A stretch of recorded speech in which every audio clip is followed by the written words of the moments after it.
Simanyi ndoze ebiseera ebisinga kyekiri ekintu kye twagamba nti lack of exposure ereeta ebintu bingi. Kye tulina okusooka okukkiriza nti eno ensi etumala. Ate kye tulina okusooka okukkiriza nti eno ensi tetusobola kugimalawo. Tosobola kusaavinga abantu bonna. Nze kyova olaba ebiseera ebisinga nze ndi mu zooni eri free eya kyetwala. Kozi nkimanyi nsobola kusaavinga abantu bonna mu bulamu bw'ensi.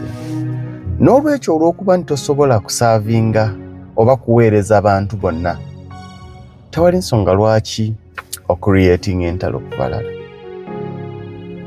Lwaki muneneŋŋana olwa business? Lwaki muneneŋŋana olwa nze asinga? Okay, oyinza okuba omusinga. Well and good. Oli musanyufu. Naye ekibuuzo, bwe wali ova mu kyalo Busubi ky'Amaganda wajja kukolerera oyo?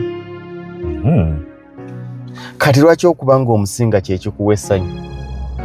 Kubanga of course omusinga naye si ggwe asinga.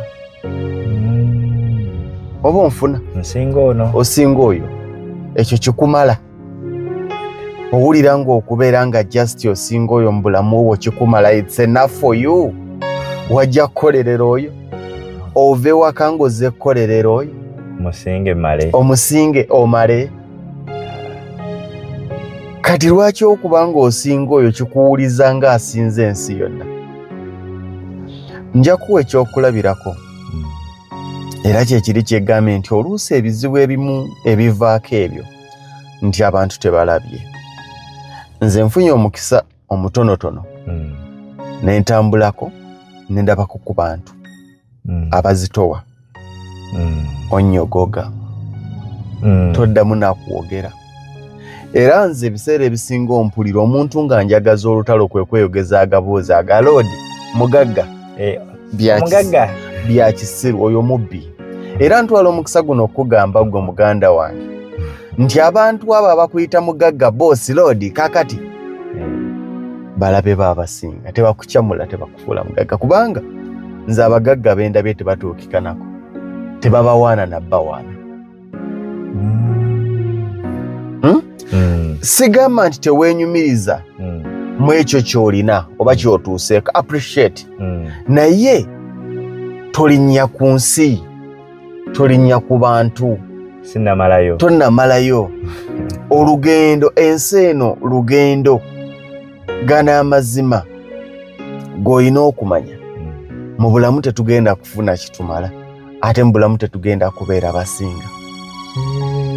Yensonga lwaki ndi n'abagagga abasinga ku mutendera gw'ensi yonna. Okimanyi nti abeera mugagga asinga okumala emyezi 6. Egiddako simanya banaawo tunamuggyako.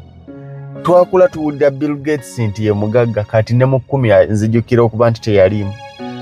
Ali mu 10 oba na 3 sijjukira bulungi. Kiki kya musendo tu? No! Ensi ekyuka. Nali ndi ku kizimbe ekimu. Ne ndaba omusajja bamuyita ow'ekitiibwa Augusta Lentак. Nja basaba ekintu kimu, bantu mmwe. Mbalaba nnyo ne ku mikutu nawa. Abalowooza nti ensi mugirina, naye akulowooza nti okuvuga kakawundo hybrid omazeeyo ensi. Bukadde 8 ku 7 mu 5. Ate nga bw'obaako n'3 bakakuwa n'ovuga. Omuyindi ampa. Kyekyo kulowoozesa nti okuzimba kakalina ak'omwaliiro ogumu nga ka bisenge 4-5 ensi ogenda girinnyako era ogenda gyogerera ebigambo. Kyekyo kulowoozesa nti okugula kayiika k'ettaka kamu oba kaafuyiika kikuleetera. Augusta Lentак ow'ekitiibwa alina eka ne eka Nalukolongo awo. Poloti ye Nalukolongo emu. Poloti teka wansi wa bukadde ndowooza 5. Poloti emu 5 ku 10 naye Gambia alina eka. Namusanga ewantu. Twali mu kizimbe kyekimu. Natya n'okumubuuza. Gwoyinza omulaba ng'ebya bulijjo era noga nti ffe tusiiba tunyumya naye. Omanyi obwo nabo bulwadde. Nze mbeera naye gwe munoonya. Naye ate njagala okuga nti nze mutegeera okusinga. Nze yatyo mmubuuza. Ng'omusajja ali hambo. Ng'omusajja azingidde emikono emabega bw'ati atambula. Yali akebera mataala. Ng'atambula bw'atunudde wansi ati. Ne ntunuulira omusajja. Ne neeyisaayo. Yandeetera okukakkana mu bulamu bw'ensi eno. Baako omuntu akukkakkanya. Mu bulamu tewali kiwooma nga kubeera hambo. Ensi togissaako maanyi. Nga bagamba yooyo. Tolwana kkakasa nsi. Saagala kumalamu maanyi. Wabula njagala okujjukiza nti tonnatuuka. Bwe luba lugendo nga tugenda mbalala, ng'oli omu ku abo abalina okulutambula, twala omukisa guno okukutegeeza nti ekyamaanyi ky'olina olina kirooto, tonnafuna na kirowoozo, waloose buloosi ng'ogenda mbalala. Kyokka ate waliwo abaatuukayo naye nga bakakkamu okusinga. Gwe n'okwambala tonnayambala, n'okunaaba tonnanaaba, n'okukirowoozaako tonnakirowoozaako, waloose buloosi ng'ogaggawadde. Kati kankigamba obusibugagga. Bw'oba ng'olinnya ku bantu ng'oga nti ndi mugagga, ensi nagimalayo, obulamu nze bwatamu, abanaku omunaku yantama, tonnagaggawala. Waloose buloosi ng'ogaggawadde n'otandika okudaala. Ndi mu kirooto. Oli mu kirooto, toli mugagga. Tonnalowoozaako na kugaggawala, waloose buloosi ng'ogaggawadde. Bwe tuba nga twogera ku basajja be bayita abagagga. Munkwate bulungi. Sikumalaamu maanyi ku lw'ebyo by'olina na by'otuuseeko. Those are your achievements, appreciate. Naye tolinnya ku bantu kubanga tolina kye waabadde. Mu bulamu bwo ne mu famire yo ne mikwano gyo ofuuse kabaka. Naye mu bulamu bw'ensi eno n'abantu be tuwangaaliramu oli kaana. Tolina kaana, oli kazzukulu ka kazzukulu.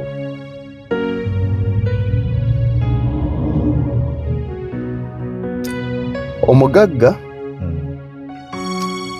obugagga okububala babutandikira ku $1 million. Okubala obugagga bw'omuntu okuyingira mu lubu lw'abo aba kale ayinawoko. Bwe baba nga babalaba abagagga mu nsi nga bagenda nti bonna tubabale tubalaba biliyoni ya biki, buli lw'owulira nga babala abagagga tebalina bagagga be babalira mu siringi. Obugagga babubalira mu $.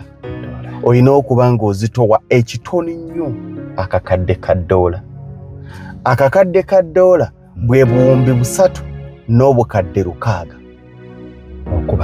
okubalibwa. Naye ntwala omukisa guno okugamba nti wano e Uganda waliwo abasajja ng'azitowa obukadde bwa $10 naye nga tabalwa.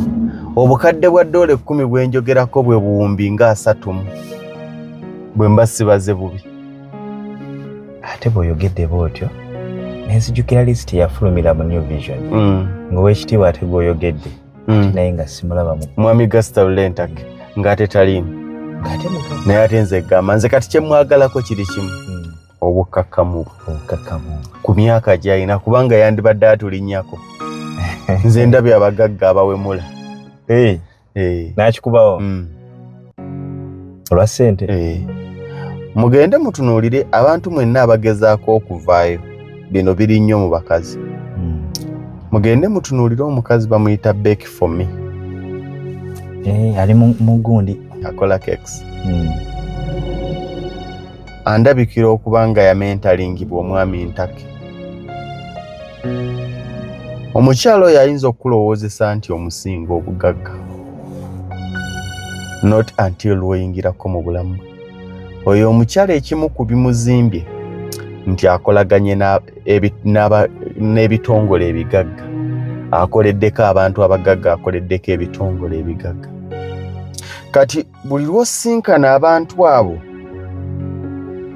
wekkakkanya n'omanya siina kyendi siina kyenkola ki buli lwosinkana abantu abo kati ekimu ku bimuyambye kati abamu abaana bano oba abantu bano ekibalemesa n'agula kakawundo n'agula kagundi kasubalu si kibi n'agula ki n'alinnya ku nsi nti ensimbi ezo era abantu baziggyemu abasinga nti environment gyatambuliramu yabo basinga kati nekimuleetera okulowooza nti ensi yonna agikola ki agisinga omanyi bw'obeera mu bantu abazitowa akakadde n'ozitowa obubiri owulira ogaggawadde okutuusa lw'ogenda mu bazitowa 10 noga nti nze nakyalako ewakirumira lumu ewuwero yaggulawo ennyumba nti abantu balina ensimbi nayina amalala nga mmanyi namala naye ate bye nalaba byamala okuyiga just need to get exposed ntwala omukisa guno okwejjukiza nti okubanga wali olinnye ku nnyonyi tekikuteeka mu ttuluba ly'abagagga ennyonyi it's just mean of transport kubanga abantu bangi abatalinnyanga ku nnyonyi naye nga kubisa emirundi 10 naye nga talinnyanga ku nnyonyi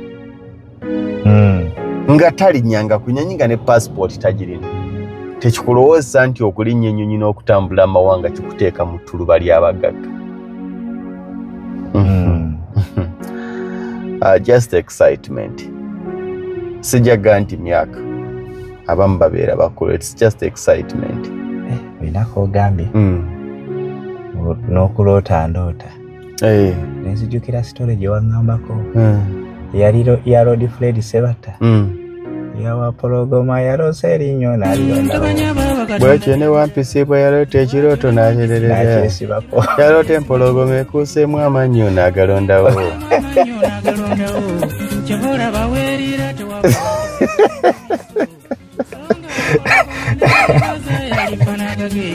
nange mbalayirira nti okujjako mpozi lwe ndiwummula nja kufubanga okubalaga enjawulo ey'ebinvaamu